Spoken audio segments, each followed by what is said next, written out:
छोटे से गांव में राकेश नाम का एक युवक रहता था। राकेश की उम्र लगभग 25 वर्ष थी। वह तेज तर्रार और होशियार था, लेकिन उसकी सोच में एक कमी थी। वह हमेशा जल्दी पैसा कमाने के चक्कर में शॉर्टकट्स खोजता रहता था। उसे लगता था कि मेहनत और धैर्य से काम करना समय की बर्बादी है। वह चाहता था कि बिना मेहनत के उसे बड़ा धन मिल जाए। इसके कारण वह मेहनत से भागता और हमेशा आसान रास्ते की तलाश करता। राकेश के पिता हरिदास एक मेहनती और ईमानदार किसान थे। वे सदैव अपने बेटे को समझाते, बेटा, किसी भी काम में मेहनत और ईमानदारी से बड़ा कोई रास्ता नहीं होता। कर्मों का फल जरूर मिलता है, चाहे समय लगे।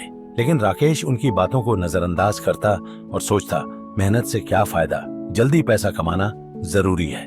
राकेश की माँ भी उसे बार बार समझाती, बेटा, जो कर्म हम करते हैं वही हमारे भविष्य का निर्धारण करते हैं। गलत कर्मों से कभी सफलता नहीं मिलती। पर वह अपनी सोच नहीं बदल पाया। एक दिन गांव में बड़ा मेला लगा। दूर दूर से व्यापारी, किसान और कारीगर आए थे। राकेश ने सोचा, यह सही मौका है जल्दी पैसा कमाने का। उसने योजना बनाई कि वह लोगों को धोखा देकर बड़ा मुनाफा कमाएगा। उसने अपने सामान के दाम बिना वजह बढ़ा दिए, झूठ बोला कि उसका माल सबसे अच्छा और दुर्लभ है। शुरुआत में उसकी योजना सफल रही। उसने खूब पैसा कमाया। उसका लालच बढ़ने लगा। धीरे धीरे उसने छोटे छोटे लोगों को धोखा देना शुरू किया, केवल अपने फायदे के लिए। वह अपने गांव वालों को छोटा समझने लगा, उनसे दूरी बनाने लगा। राकेश का व्यवहार बदल गया। जो पहले वह दूसरों से विनम्रता से बात करता था, अब वह अहंकारी और कठोर हो गया था। उसने सोचा, अब मैं सबसे बड़ा हूँ, मुझे कोई नहीं रोक सकता। समय के साथ उसके गलत कर्मों का फल सामने आने लगा। लोगों को उसकी असलियत पता चल गई। जो लोग पहले उसकी दौलत के कारण उसके साथ थे, वे अब उससे दूर हो गए। गांव के सबसे बड़े व्यापारी ने उसकी धोखाधड़ी पकड़ ली और सबके सामने उसकी पोल खोल दी। गांव के लोग नाराज हुए और शिकायतें करने लगे। उसकी दुकान में ग्राहक कम होने लगे। धीरे धीरे उसका आर्थिक हाल बेहाल हो गया। जो पैसा उसने जमा किया था वह सब खर्च हो गया और वह कर्ज में डूब गया। उसके घर में भी तनाव बढ़ गया। पत्नी और बच्चे उससे दूर हो गए। घर में बार बार लड़ाई झगड़े होने लगे। उसकी माँ दिन रात उसके लिए प्रार्थना करती रही कि वह सही रास्ते पर आए। राकेश खुद भी परेशान था। वह सोचता, मैंने जल्दी पैसा कमाने के लिए गलत रास्ता चुना। अब सब कुछ खत्म हो गया। मेरी गलती क्या थी? एक दिन जब वह उदास और अकेला अपने कमरे में बैठा था, उसे अपने पिता की बातें याद आईं। कर्मों का फल जरूर मिलता है। जो कर्म अच्छे होते हैं उनके फल भी अच्छे होते हैं। कर्मों को शुद्ध रखो। उसने गहराई से सोचा कि उसने क्या किया और अब क्या करना चाहिए।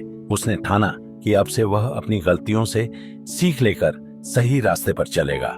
राकेश ने अपने पुराने ग्राहकों से माफी मांगी। उसने ईमानदारी से काम करना शुरू किया। उसने गांव वालों की मदद करना शुरू किया। लोगों के दुख में साथी बना। उनकी समस्याओं को सुनने लगा।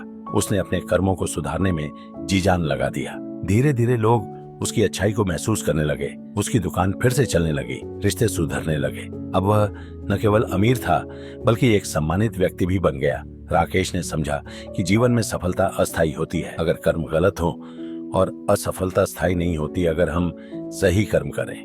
उसने जाना कि कर्म वो बीज है जो हम अपनी मेहनत, ईमानदारी और नेक नियत से बोते हैं, और फल वो मिठास है जो हमें सफलता और सम्मान के रूप में मिलता है। उसने जीवन का सूत्र याद रखा, कर्म करो, फल की चिंता मत करो।